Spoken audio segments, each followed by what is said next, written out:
Pessoas, uma outra lição que a gente consegue retirar desse texto é em relação à proteção de Deus sobre a vida de Jacó.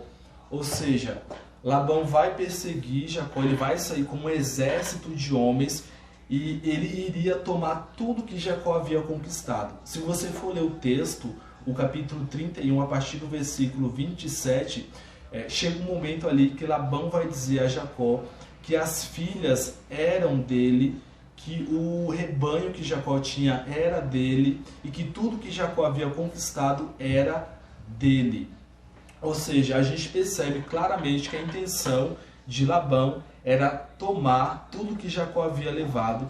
Só que nesse percurso, como você viu na narrativa, Deus aparece em sonho a Labão e vai advertir Labão para não tocar em Jacó. Ou seja, a partir do momento que eu e você, que nós nos entregamos a Deus, a partir do momento que nós nos colocamos nas mãos do Criador, a proteção desse Deus está sobre nós. Eu e você podemos ter alguns momentos de aflição, a gente pode enfrentar algumas dificuldades, com Jacó não foi diferente, mas no final a vitória é certa. E aí, olhando para a vida de Jacó, Jacó ele trabalhou 14 anos, não recebeu por isso, depois ele vai trabalhar mais 6 anos, e nesse período de 6 anos que Jacó ele trabalha para Labão, existia um acordo. Os animais que nascessem com determinadas características, eles seriam entregues a Jacó. Só que por 10 vezes Labão vai mudar esse acordo que foi feito, vai mudar esse pacto na tentativa de prejudicar a Jacó. E o interessante, pessoas, é que enquanto Jacó cuidava do rebanho de Labão, o rebanho que era roubado ou que era furtado, Jacó ele tinha que restituir. E isso não era uma prática comum nesse tempo e entre os povos daquela região.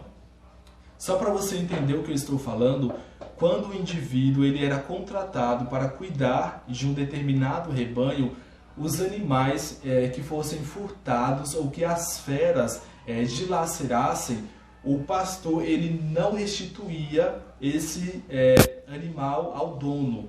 Mas aqui com Jacó foi diferente. Mesmo sendo uma prática comum, essa não restituição, Labão vai fazer essa exigência. E a ideia aqui é de que quem roubava esses animais eram os filhos de Labão, amando de Labão. Ou seja, Labão intencionalmente vai furtar o seu próprio rebanho para que Jacó restituísse do rebanho dele. Para você ter uma ideia do quanto Labão era desonesto, e durante todo esse período de trabalho de Jacó, Labão vai tentar prejudicá-lo. Mas mesmo assim, Deus abençoa Jacó e Jacó prospera. Ou seja, quando você se coloca nas mãos de Deus, mesmo você sendo perseguido, mesmo a vida de alguma forma trazendo situações difíceis até você, você consegue vencer. Foi o que a gente viu aqui com Jacó. Mesmo com todas as dificuldades, Jacó prospera, se torna um homem extremamente rico. E aí, abrindo um parênteses, pessoas, essa prosperidade não é somente em relação aos bens materiais.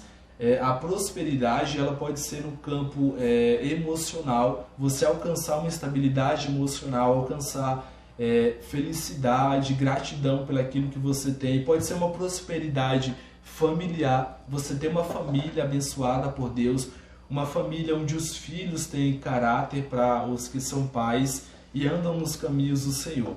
Existem diversas formas pelas quais Deus pode fazer com que você prospere.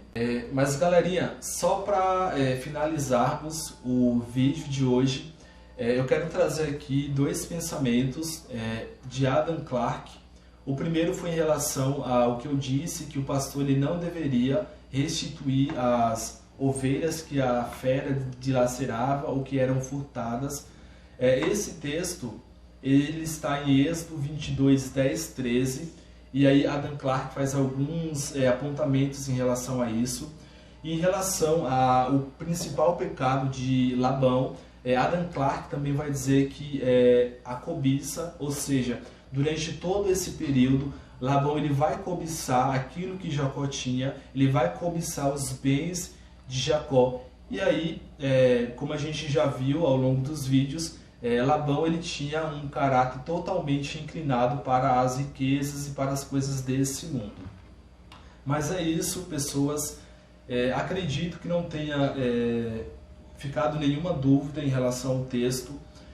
A mensagem de hoje é para você continuar acreditando, confiando em Deus, porque da mesma forma que a mão de Deus estava sobre a vida de Jacó, a mão de Deus também está sobre a sua vida, e todos os desejos do seu coração, se estiverem em acordo com a vontade de Deus, nosso Criador, Ele vai te conceder.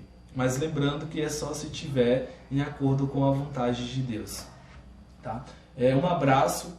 Nos próximos vídeos nós, melhor dizendo, iremos dar continuidade e nós iremos estudar um pouquinho sobre o momento em que Jacó ele vai se reconciliar com seu irmão Esaú. Abraço, pessoas. Se chegou até aqui, dá um like, e se você estiver assistindo o vídeo no TikTok ou no Quai, Instagram, se inscreve no meu canal no YouTube.